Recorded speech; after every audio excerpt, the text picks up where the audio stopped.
Halo semuanya, perkenalkan saya Sukomi Kasum dengan NPM 23044420019. Hari ini saya bersemangat karena berkesempatan untuk berbincang dengan teman saya yang sangat inspiratif. Beliau adalah mahasiswa dari Universitas Pendidikan Indonesia yang berhasil meraih IPK tinggi. Langsung saja kita akan mendengar lebih banyak tentang pengalaman dan tips-tips suksesnya. Jadi langsung saja kita mulai. Mari kita sambut Kak Regina. Baik, halo semuanya. Perkenalkan, nama saya Regina Dwi Setiawan dengan NIM 22000707. Saya berasal dari program studi Pendidikan Bahasa dan Sastra Indonesia. Saat ini saya tengah menyelesaikan semester 5 menuju semester 6 ya di jurusan saya. Oke Kak, terima kasih perkenalannya. Jadi saya ini mau bertanya Kak, bisa ceritakan sedikit tentang diri Kakak dan latar belakang Kakak di Universitas Pendidikan Indonesia ini? Baik, sebelumnya saya izin menceritakan diri saya selama menempuh perkuliahan di Universitas Pendidikan Indonesia. Dia sedikit mengulas karena saya di SMA, saat di SMA itu sudah berminat gitu ya di bidang bahasa, yaitu terutama pendidikan bahasa dan sastra Indonesia. Jadi saya memutuskan di UPI ini mengambil jurusan pendidikan bahasa dan sastra Indonesia. Kira latar belakangnya selama ini saya berpegang teguh pada kecintaan saya terhadap bahasa Indonesia ya. Jadi saya berusaha untuk mengoptimalkan dan ingin terus mengembangkan mungkin sedikit bakat saya, juga minat yang tinggi saya terhadap bahasa. Dan tentunya karena kan jadi di UPI itu ada dua ya, ada pendidikan juga non kependidikan. Saya memutuskan dan berminat gitu ya di bidang pendidikannya, karena saya ingin bahasa Indonesia yang saya pelajari ini nantinya akan diaplikasikan gitu kepada bahan ajar yang nantinya bisa saya ajarkan gitu kepada calon peserta didik saya. Baik. Jadi nih, bagaimana Kak bisa mencapai IPK tinggi di jurusan ini? Apa yang menurut Kakak menjadi kunci kesuksesan dalam studi ini? Baik, sebelumnya saya juga bersyukur kepada Tuhan Yang Maha Esa karena saya alhamdulillah mendapatkan IP atau IPK yang cukup tinggi.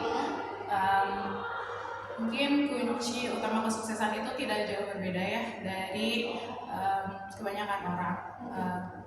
Tapi bukan berarti saya mengklaim ya saya itu sudah sangat sukses itu, hanya saja mungkin kiat-kiat atau usaha-usaha positif ya yang saya lakukan selama ini juga bisa diikuti oleh yang lain. Itu yang pertama, fokus tentu ya dari mempelajari atau mengikuti setiap mata perkuliahan. Jadi jangan anggap sepele setiap pertemuan, karena selalu ada gitu ilmu yang bisa kita serap selama pembelajarannya. Nah, mungkin kita ada yang minat tinggi di mata kuliah tertentu, tapi jangan sampai gitu mengabaikan mata kuliah yang lain, karena itu tuh sudah sangat menunjang gitu. Terus kunci utama mungkin selalu jujur ya dengan cara diri kita sendiri dan bisa menyesuaikan gitu kondisi yang harus ada. Terus nih Kak, apakah ada tantangan atau rintangan besar yang Kakak hadapi selama di studi Universitas Pendidikan Indonesia ini, dan bagaimana cara mengatasinya? Baik, sebelum saya menceritakan itu, saya ingin memberi disclaimer gitu ya, Iya. atau peringatan gitu kalau ini subjektif ya, karena ini pengalaman saya sendiri, bukan berarti ini seperti itu. Jadi kan setiap pengalaman orang itu berbeda ya. Nah, tantangan atau hambatan gitu ya, rintangan itu yang saya hadapi selama di UPI ini, pengalaman saya itu tentang kaget gitu, terkejut dengan kultur perkuliahan. Mungkin karena ya ada istilah shock culture gitu ya. Iya. Itu cukup menyentuh saya juga ya, apalagi di awal perkuliahan. Mungkin saat SMA pengalaman saya itu ya kita belajar pada umumnya saja gitu ya, kita ikut sekolah reguler, mengerjakan tugas, ikut ekskul, mungkin bisa dikatakan teratur gitu ya, ada dia lebih teratur gitu dari pihak sekolahnya. Tapi karena kuliah ini kan lebih bebas dan kita sudah bisa ambil keputusan dan lain sebagainya, dan banyak sekali peluang jujur ya di perkuliahan ini. Dan saya sempat kaget karena mana yang harus saya prioritaskan, mana yang harus saya tunda sementara gitu, sedangkan semuanya mendesak di waktu yang bersamaan gitu. Nah, mungkin saya bagaimana cara menghadapinya, tidak lelah belajar ya dari pengalaman.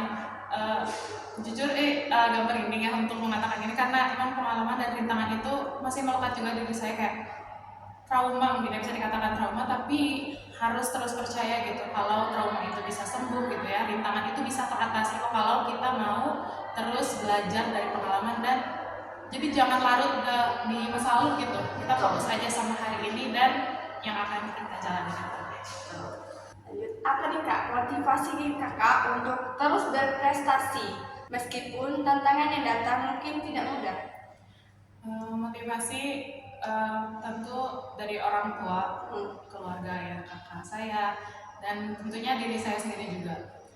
Mungkin yang utamanya itu, dan orang-orang terdekat saya tidak lupa. Jadi kan tantangan itu silih berganti ya datang. Itu sampai bahkan yang tadi saya ceritakan juga ya tentang pengalaman atau rintangan besar yang tidak mudah untuk dihadapi. Itu gimana caranya kita mengatasi, kan gak bisa ya lari dari masalah dan sebagainya. Kadang saya sendiri juga bingung gitu, sudah buntu, kira-kira ini kayaknya saya nggak bisa gitu untuk lalui ini semua. Nah, makanya dari situ saya terus mencoba untuk berdoa, belajar introspeksi diri. Dan saya bercerita gitu ke orang tua, ke kakak saya, ke orang-orang terdekat, bagaimana saya kesulitan gitu, saya bingung untuk mengatasi ini semua. Jadi saya udah mungkin udah mau nyerah gitu ya. Nah, tapi karena saya coba bercerita dan sebagainya, alhamdulillah juga lingkungan keluarga dan orang terdekat saya mendukung gitu ya, dan paham gitu dengan kondisi saya.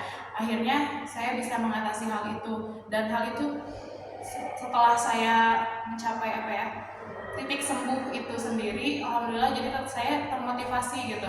Saya sudah susah payah gitu untuk melangkah ke titik ini, dibantu orang-orang terdekat, masa saya harus terpuruk dan malas-malasan. Nah, jadi itu mungkin motivasi terbesarnya diri sendiri juga. Saya harus yakin saya bisa gitu. Saya juga sama keluarga pernah dikatakan, kalau kamu tidak mau keluar dari masalah itu, kamu tidak akan keluar katanya. Makanya itu terus motivasi saya kalau kedepannya insya Allah gitu, setelah setiap tantangan itu ada solusinya. Jadi apa nih Kak strategi belajar yang Kakak terapkan untuk meraih IPK yang tinggi? Mungkin ya tidak jauh berbeda ya dari jawaban sebelumnya. Strategi belajar itu fokus, lalu kerjakan tugas yang ada gitu. Jangan menunda-nunda, karena semakin menumpuk itu sebetulnya dia nambah stres gitu.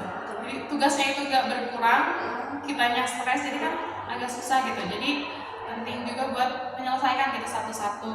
Jadi terus strategi belajar, atur waktu gitu, dimana waktu belajar yang bisa fokus gitu, apakah itu pagi hari atau siang hari atau malam hari. Kalau saya sendiri sih biasanya di malam hari gitu ya, cuman disesuaikan juga sama kondisi, karena kadang-kadang ngantuk atau sebagainya. Jadi manfaatkan gitu waktu di manapun kapanpun untuk bisa menyelesaikan tugas seperti itu. Bagaimana nih Kak mengatur waktu antara kuliah, tugas, dan kegiatan di luar akademik? Baik, tentang kuliah, lalu tugas, kegiatan di luar akademik itu sama-sama penting ya yang kita sadari. Masing-masing juga ada tujuan baik tertentu gitu. Tapi yang perlu saya soroti gitu selama menjalani perkuliahan, prioritas gitu. Kalau saya pribadi sih lebih prioritasin kuliah ya, karena itu kan tujuan utama perkuliahan kita gitu ya. Apa sih, mengikuti setiap mata perkuliahan, menyelesaikan tugas dan lain sebagainya. Nah, mungkin dari situ bisa diselingi gitu. Oh ya kan tadi ya tentang kuliah, tugas gitu kan, ikuti sesuai waktu yang dijadwalkan, terus tugas selesaikan segera, sehingga kita bisa menyeimbangkan gitu kegiatan lain di luar akademik. Jadi kita harus ada skala prioritas gitu, mana yang bisa dikerjakan dahulu dan yang terpenting baru untuk kegiatan-kegiatan lainnya itu bisa menyusul gitu, menyesuaikan. Lanjut, apa nih Kak pengalaman paling penting selama Kakak kuliah di Universitas Pendidikan Indonesia ini?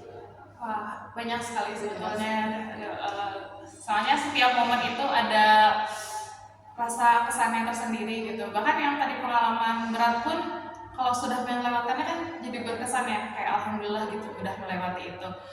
Momen paling berkesan berat, tapi kalau harus diungkapkan mungkin momen paling berkesan itu relasi gitu sih Teh. Relasi ini luas banget ya konteksnya. Tapi mungkin relasi di sini yang saya maksud itu tentang hubungan saya dan teman. Kita masuk dengan kakak ya, kita kan jadi kenal ya dari Bandung, kakak dari Palembang. Ini bisa bertemu dan jalannya itu ya salah satunya saya berkuliah di UPI ya, karena kakak juga akhirnya di UPI, akhirnya kita bertemu gitu. Itu relasi yang sangat itu momen berkesan juga gitu. Soalnya bahkan kultur-kultur itu kan beragam gitu. Untuk saya juga suka gitu kalau lihat ada yang hal yang berbeda kayak gitu bisa belajar. Jadi itu relasi, dan dari kegiatan-kegiatannya juga kan gak hanya di pihak universitas, bahkan kan kita bisa ke yang lain. Saya juga pernah pengalaman ada pengabdian juga itu masyarakat, itu kan bersama masyarakat, itu tuh berkesan sekali sih. Soalnya ya bagaimana kita terjun langsung gitu ke masyarakat dan belajar, terus bisa juga dengan universitas lain dengan kegiatan-kegiatan juga, ya itulah memperkuat di lingkup universitas di berbagai bidangnya gitu. Apa nih Kak, pesan Kakak untuk mahasiswa lain yang ingin mengikuti jejak Kakak yang meraih prestasi yang tinggi? Mungkin pesan saya untuk siapapun atau mahasiswa lain, terus bersemangat ya, jadi diri sendiri aja yang terpenting. Jangan lupa juga untuk terus beribadah, berdoa, lalu berbakti kepada orang tua. Kita jaga hubungan baik dengan saudara, keluarga, juga teman-teman. Dan yang pasti jangan dijadikan beban gitu dari setiap hal yang datang ke kita. Karena saya juga kayaknya pernah deh dengar dari dosen atau apa, jadi kalau kuliah itu kayak privilege gitu, ini tuh keberuntungan, gak semua orang loh bisa berkuliah gitu. Masa mau sih menyia-nyiakan kesempatan besar ini? Banyak hal, dan oke, mungkin kita fokus gitu ke nilai, makanya kita kejarlah nilai dengan sebijak-bijaknya gitu, dengan kerja keras. Tapi hal itu juga kita belajar di hal-hal lain, banyak kok gitu, lingkungan, cara kita bersosialisasi dan sebagainya. Jadi jangan patah semangat untuk terus mengembangkan diri gitu dan menjadi pribadi yang lebih baik. Wah, keren banget Kakak ya. Terima kasih banyak Kak sudah meluangkan waktu Kakak mengobrol dan sharing pengalaman. Semoga cerita Kakak menjadi motivasi buat teman-teman yang nonton. Sukses terus ke depannya. Semoga semua rencana cita-cita Kakak tercapai. Terima kasih lagi dan semoga kita bisa ngobrol lagi di lain kesempatan. Kita akhiri. Wassalamualaikum warahmatullahi wabarakatuh.